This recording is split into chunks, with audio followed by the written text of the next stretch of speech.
Je ne sais pas ce qui me fascine là-dedans. Se donner la main. Le geste est plus discret qu'un baiser, moins passionné. C'est l'expression d'une force au long cours pour moi, plus durable et indestructible. Un amour-amitié aux fondations profondes. Peu importe qu'on lâche, on renouera plus tard. On connaît le chemin. Je ne peux pas oublier le premier couple que j'ai vu. Je parle des couples, comme moi.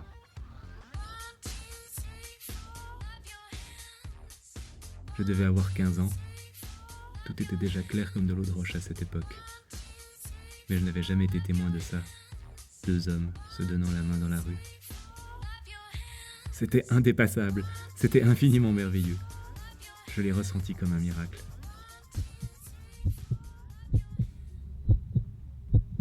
J'ai attendu longtemps le prince charmant qui me donnerait la main.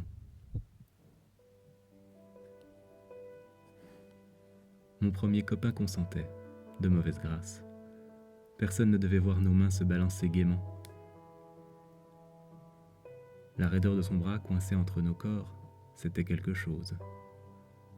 Sa tension s'infiltrait jusqu'en moi, légèrement venimeuse. Il s'en dit des choses entre 2 paumes.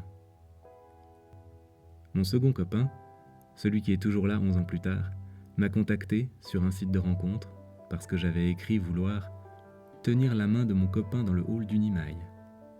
Il se voyait bien dans le rôle. Il l'a très bien rempli.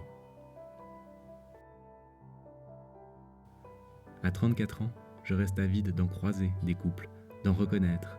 Je suis ému quand je les vois. J'aimerais appuyer sur pause pour avoir le temps de les observer, parce que je n'ose pas vraiment. Peur de les mettre mal à l'aise, peur qu'ils arrêtent, peur qu'ils aient peur qu'ils ne comprennent pas que je suis comme eux, que je suis touché. On ne voit pas d'hommes se donner la main à Genève.